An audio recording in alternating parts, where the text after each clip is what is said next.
Welcome to my sound space here in glorious Cornwall in Newquay. My name's Jane. It's so great to have you here. So thank you for joining me, whether you know me, hi, or you're new, equally hi. It's been a really hectic couple of days in the cosmos with Mercury turning retrograde. We have a new moon in Cancer or Moonchild tomorrow. We have an amazing solar eclipse tomorrow, which sadly we won't be able to see in the UK, but we'll be able to connect with the energy and see it through the magic of the internet. And of course we have Solstice, which people often think is the longest day, but in fact Solstice is a fixed point in time, and that fixed point falls in a little over an hour at 9:43 British summertime. So I was supposed to be out there on the headland just up the road here on Pentyre, doing a lovely little session for 5 of us according to the current guidelines, and obviously Mother Nature has had other plans, and thankfully the joy of AccuWeather is accurate, so good thing we called it off, but it means I can get to hang out with more of you guys online. And much as this whole lockdown journey with technology has been just one massive Mercury retrograde for me, I feel like we're very slowly arriving at a place where actually I'm beginning to really love doing these online, and it's just great to be able to share the space with you guys. And I can see lots of you online. I have my monitor now. If I'm going to take a picture of this afterwards so you can see how high tech I've got compared to just a little laptop at the beginning. But I can see Jackie, I got your email, Jackie. Thank you. I'm so sorry about all the mucking around. Dita, thank you for your messages and for buying the stream earlier. Kerry, Kirsty and Hannah, happy solstice to all of you. And to everybody else that's joining us. Do use the chat if you're comfortable with it. Say hi, ask questions, let me know how you are. This is going to be shorter than my usual sessions. So for those of you who are used to my kind of 90 to 120 minute soundscapes, I'm going to keep this at about an hour because I want us all to be free to head outside, weather permitting, and burn something at 9:43, which is a really big part of the celebration for us. So I wanted to start by getting a fire going. The big downside of being here in my little gong room is that I can't burn it down despite my repeated close calls, as some of you will have been witness to. So I am staying safe, she says, not being able to light a match in her own room. Staying safe with just the simplest candle. So my solstice candle is, you actually might be able to see, he has a little citrine chip in him. It's probably too bright now, I should have shown you before I lit him. And citrine is the stone of abundance. It is the crystal that most harnesses the power of the sun and the magnitude of the sun. And citrine is an amazing crystal to work with, generally through the summer seasons, particularly when we get to Leo in a few weeks' time. But it's very especially today and tomorrow and through this weekend of transiting. So if you have any citrine, I know lots of you guys are big crystal fans. Citrine is a wonderful rock to be working with. So we're going to start the session this evening actually with just a few moments of the Tibetan bowls, which I play a little less at the moment. I've got really into my my crystal bowls, and these guys have kind of suffered slightly, which is a shame because they're amazing. So we're going to work a little bit with those to start with. And I think what I'm going to do is maybe just tilt the camera a little bit so you guys can see them a little bit more. So I'm going to walk right into you. Move all my stuff out the way so it's a bit prettier. And also that means hopefully you might be able to, in a minute, see some of my gorgeous crystals and stuff as well.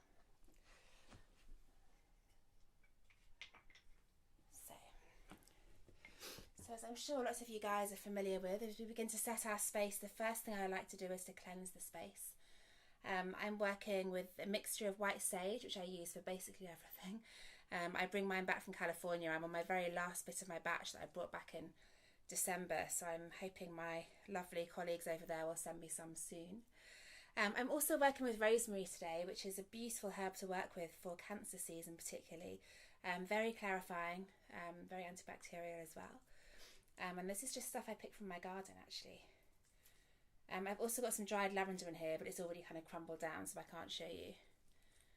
But I think it's really nice to work with additional herbs and additional kind of plants from your garden, stuff that speaks to you. Herbs have an amazing cleaning, cleansing and healing power. And we just need to really amplify that power with our intention to switch them on. So I'm just going to work with my white sage to cleanse my bowls before we begin with a little solar meditation. I have to apologise in advance for my terrible snivelling and hay fever, which is kind of the curse of Solstice for me. Let's get the rosemary going. If any of you guys also are hay fever sufferers, you have my sympathies.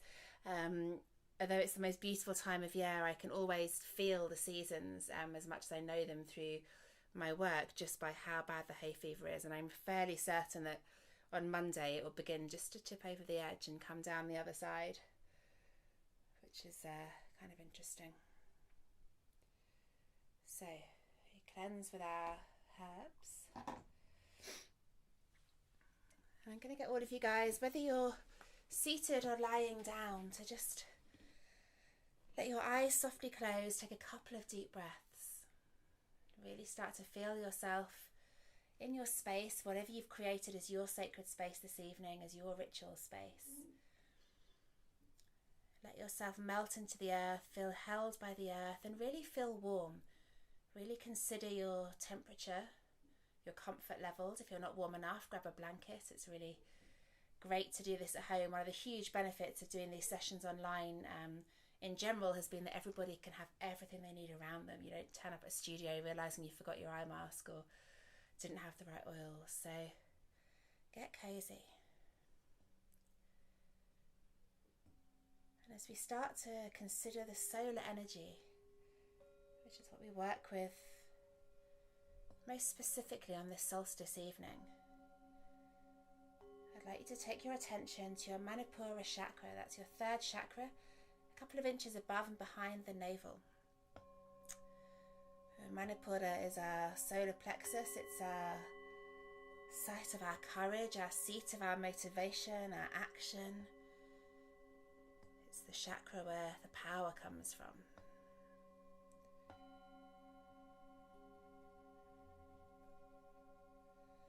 And as you concentrate your attention, your awareness, your senses on your solar plexus, see if you can bring a colour into your mind's eye, into your awareness. The colour usually associated with the solar plexus is yellow or gold. This is your own personal sun lighting up your own energy field, your physical realm, your aura, your mental realm. See if you can imagine that golden light, that sun, burning at your core, giving you fire, motivation, courage, giving you life in the way the sun gives all of us life. As you breathe in, feel that light and observe that light as it glows even brighter. Noticing as the golden sun at your solar plexus expands and begins to reach out to cover your pelvis and then maybe cover your heart as well.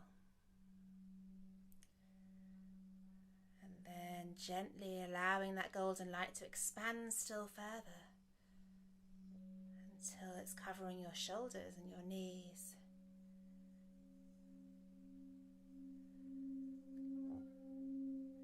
And as you feel that warmth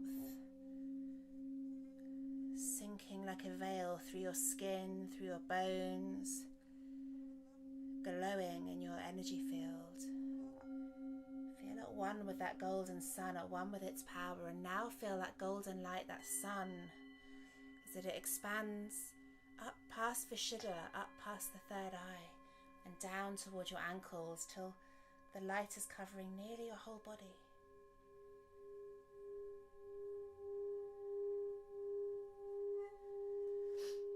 Now, really notice that golden light as it does envelop the entire physical form. Feel the golden light as it covers your toes and expands around your feet as it stretches out around the crown.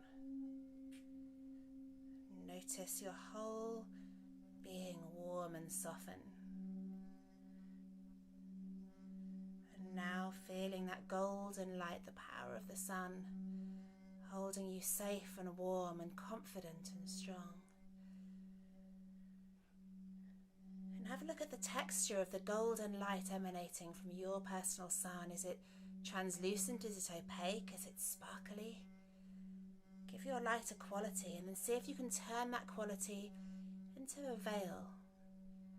Feeling that golden veil as it gently, softly slips over your skin, rests on the edges of your body, on your nose, on your collarbones. And feel that golden light as it slips beneath the skin into your body, that osmosis.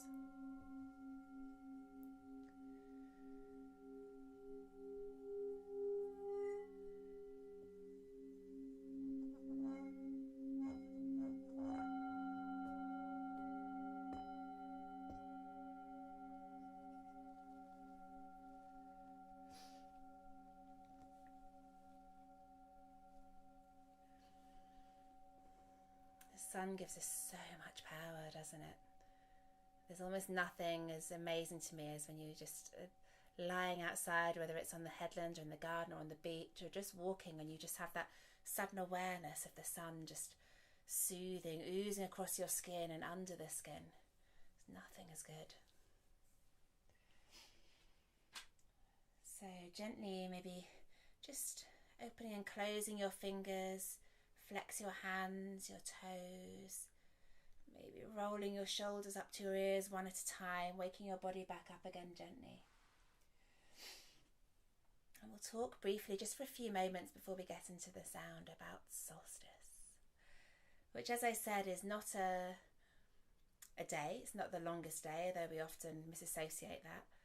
Actually, when I posted the event, I had someone completely random I don't know trying to kind of start a Facebook fight with me that I got my dates wrong. And I was like, no, tomorrow is the longest day. Today is the solstice.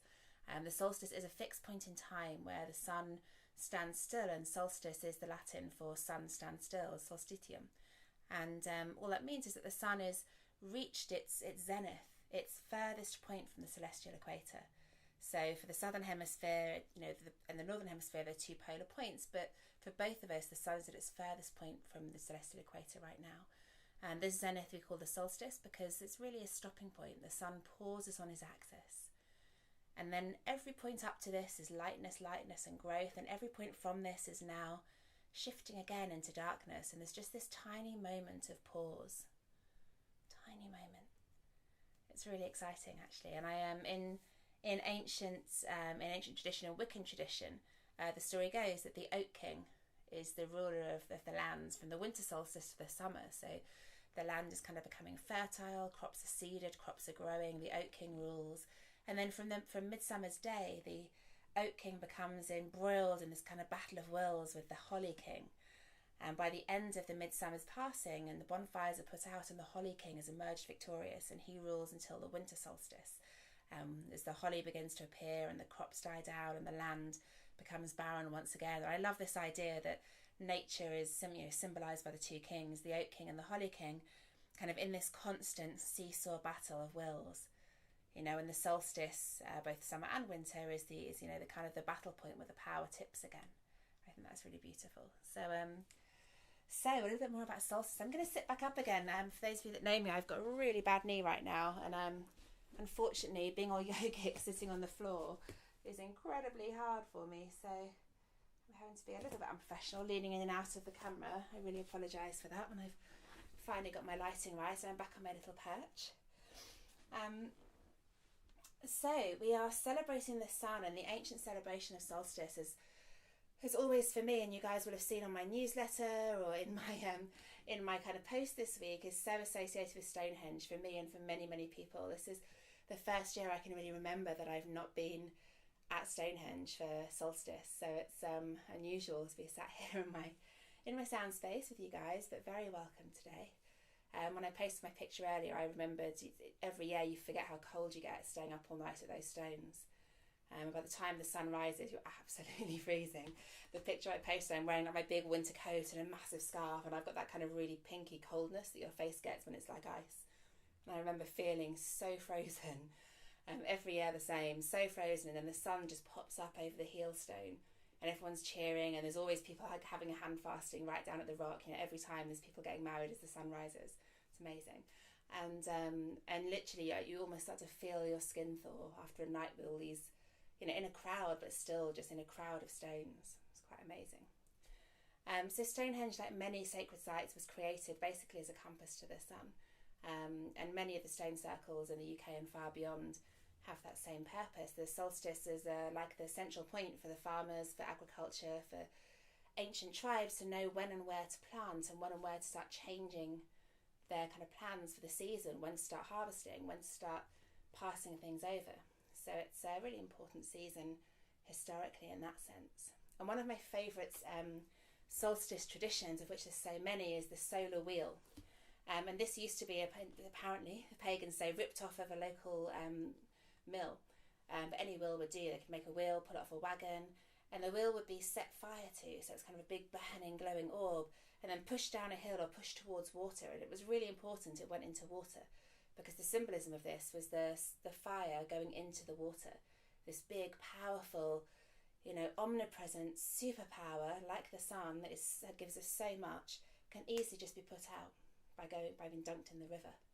And I love this symbolism that the sun is kind of rolled into the river, and that indicates the arrival of the new season, of the season when we're now moving into darkness rather than light. And I think that's a really interesting thing to consider, that even though we feel, especially here in the UK where we're not always blessed with sunshine, we feel that this is the most sunny, amazing, kind of glowing, warm, beautiful time of year. Actually, from tomorrow we're already moving back into darkness. And that's not to be too miserable, because I love winter solstice, as I'm sure lots of us do. But it's a really interesting thing to consider, that just because we're in this time of sun and light, actually that's not necessarily the way the story is going. So what else do I want to talk to you about quickly? Yes, so fire obviously is critical to solstice. It's really perfect that this solstice falls over a new moon as well. New moons are wonderful times for fire ceremony. They're a great time for the cleansing burn of fire, for releasing from the old and moving into the new. Without touching too much on all the other cosmic stuff, we're obviously in a real cosmic storm this weekend. We have super powerful solar eclipse tomorrow, which I will touch on briefly. Obviously the new moon, we've got all the planets in retrograde, there's tons going on in the eclipse season.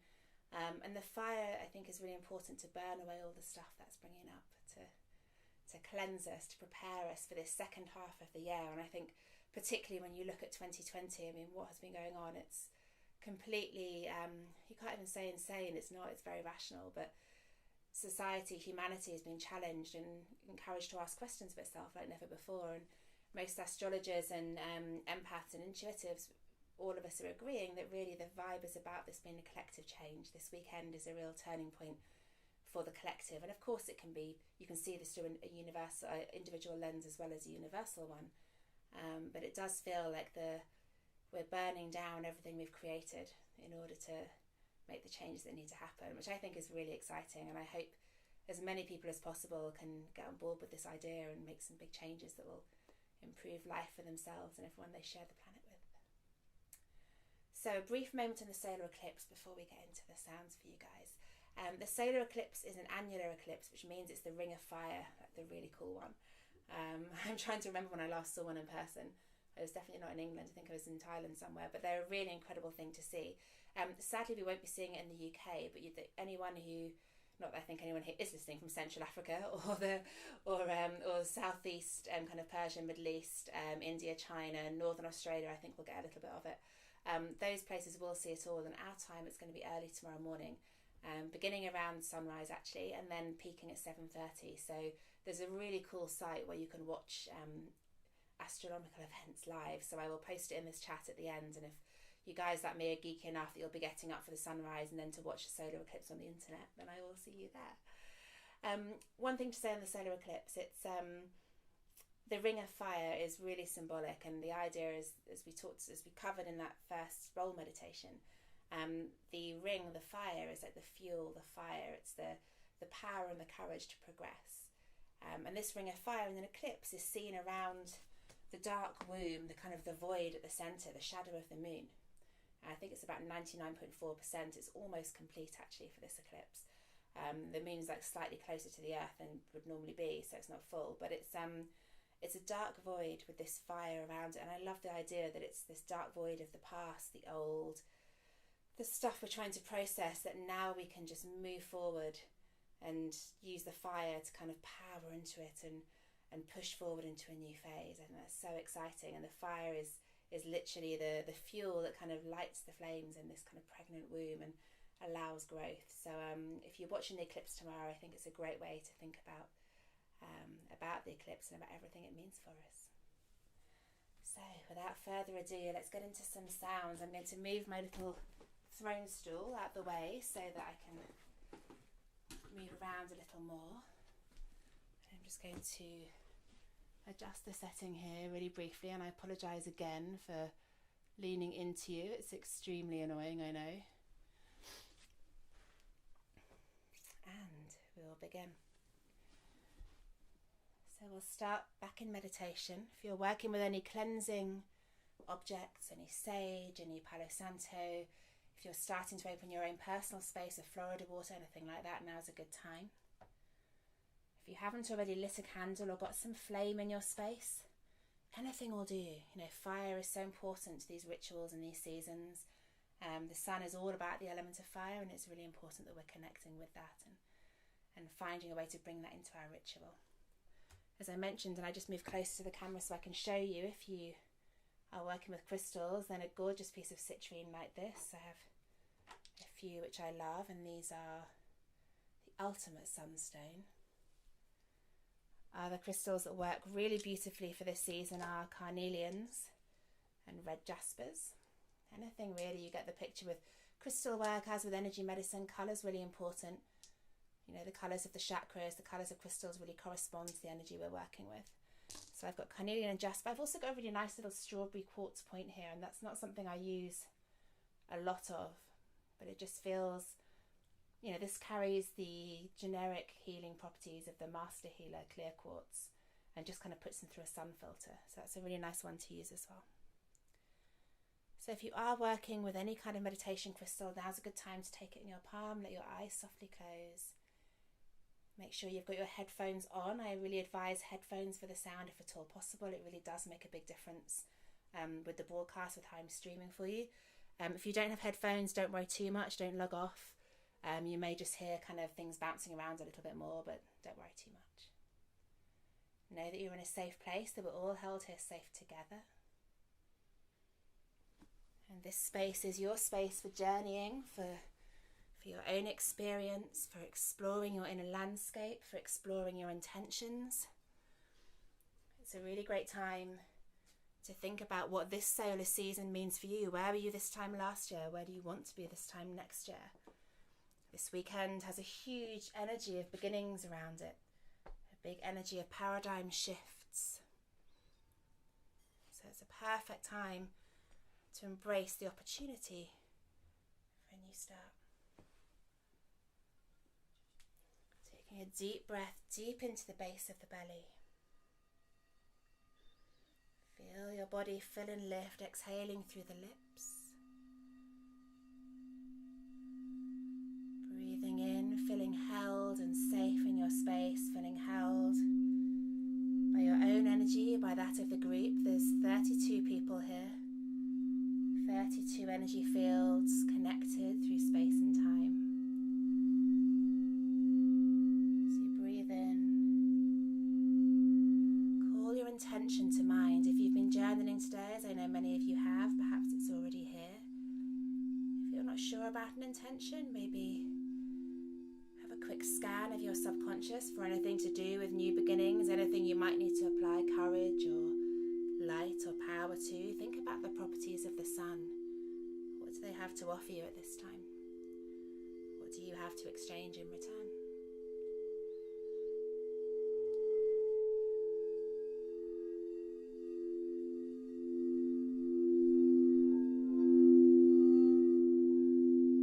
Finding your way back to that vision of the Manipura chakra emanating its golden glow, spreading that golden light to the tips of the toes and the crown of the head. Find yourself once again underneath that beautiful golden veil, silvery gold illuminating light of the sun, and safe in the sun's warmth and glow. Set your intention for this day, this solstice, this week, and this solar year. What are you carrying forward? What are you leaving behind?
Gently slip beneath the veil of your own golden sun and slip into darkness, the space behind the third eye, the space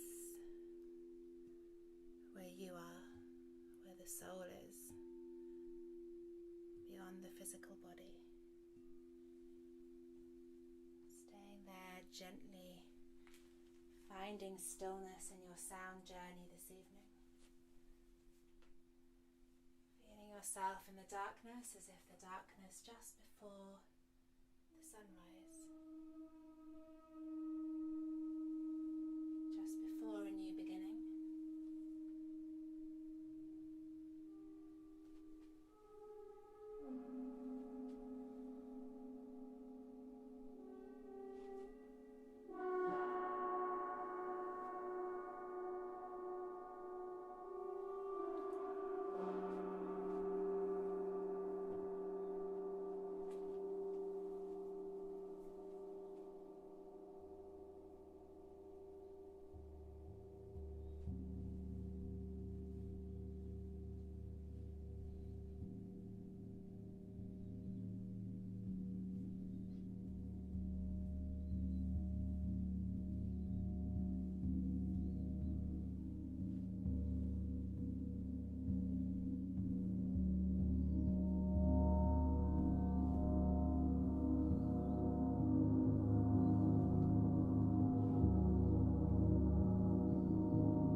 Very gently now begin to reconnect with your breath.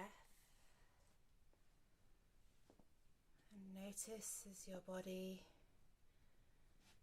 begins to emerge from underneath the darkness, from the shadow, from this point of stillness. And on the horizon you can perhaps sense somewhere in your peripheral vision just the smallest crack of golden light beginning to break across the sky. At first it's almost white, and then lemon, and then peach, and then pink, and then all the pinks and all the peaches and all the oranges. And you're imagining those sunrises that you see in your dreams, the ones from the beach in Thailand or the all-nighter at Glastonbury. And those magical first colours as they begin to break across the sky and into your heart. And now those colours are becoming brighter and stronger, and there's a glow, a definite glow just below the horizon, and it's orange and gold and pink and red. And as you start to breathe more deeply now, maybe placing your hands on your solar plexus, imagining that light, that glow just below the horizon, coming from you, harnessing the power of the sun.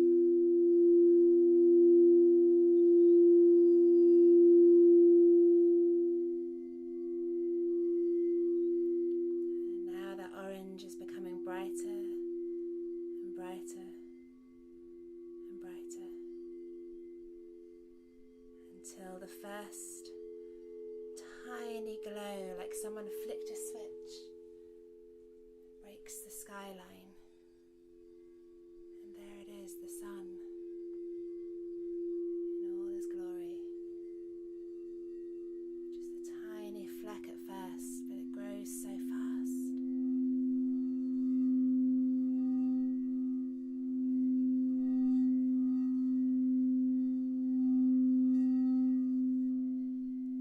And now, sunrise.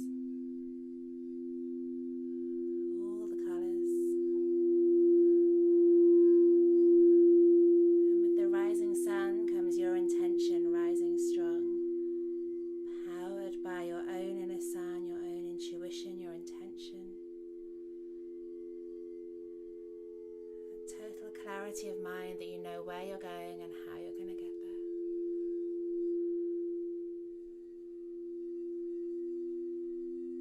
And now the sun is low in the sky but rising fast. And you can feel the warmth on your skin, on your face as you begin to wake and stretch and embrace life.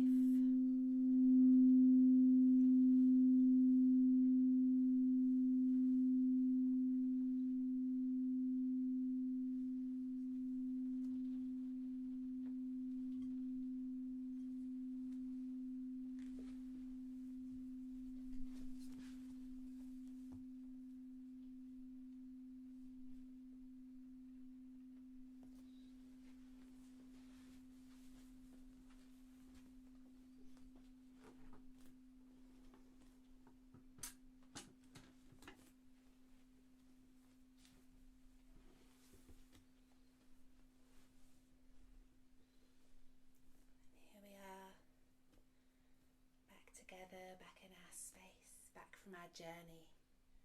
I hope it was beautiful wherever you've been, and light-filled and sun-filled.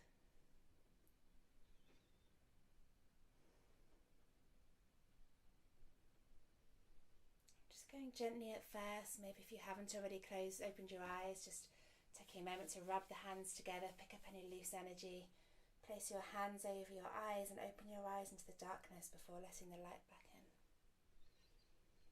If you've you've been working with crystals or any other ritual tools in your space, reconnect with them, hold them, thank them for their support and their guidance. Don't forget to thank your spirits and your guides.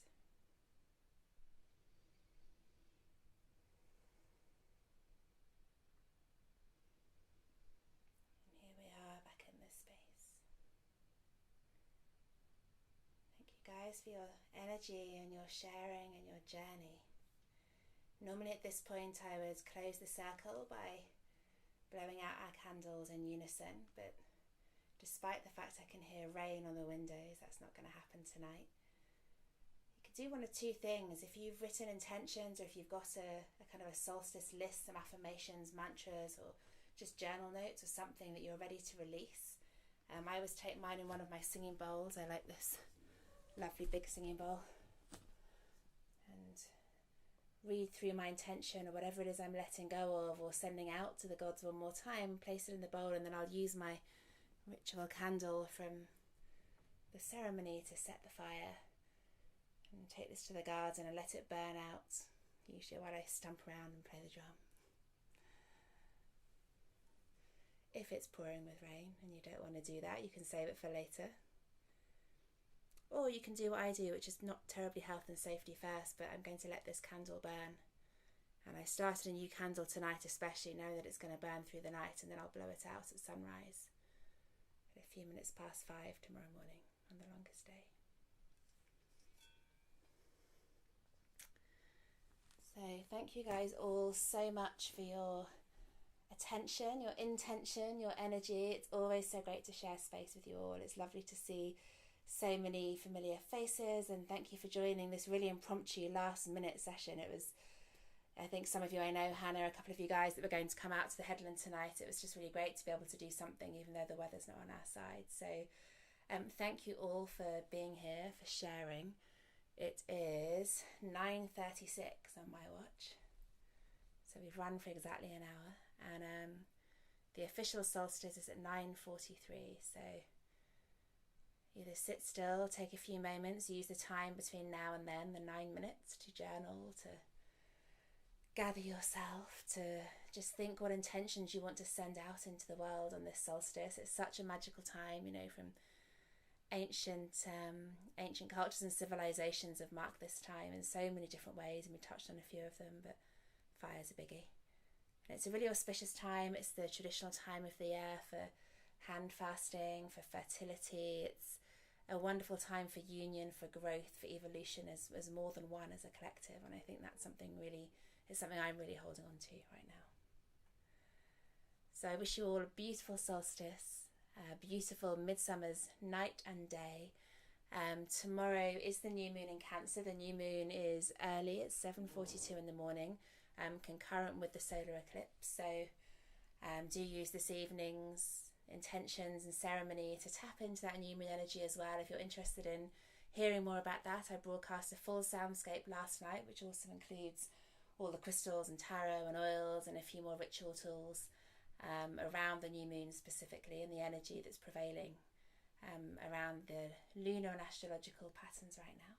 You can stream that back at my website if you like. And I hope to see some of you guys here again soon. I'll be streaming a lot more on YouTube going forward. And of course there's always plenty of live stuff, especially around every moon. The next big ceremony will be on July 4th, and that will be for the full moon in Capricorn. So I hope to see many of you there, and I wish you a beautiful solstice and a gorgeous rest of the weekend.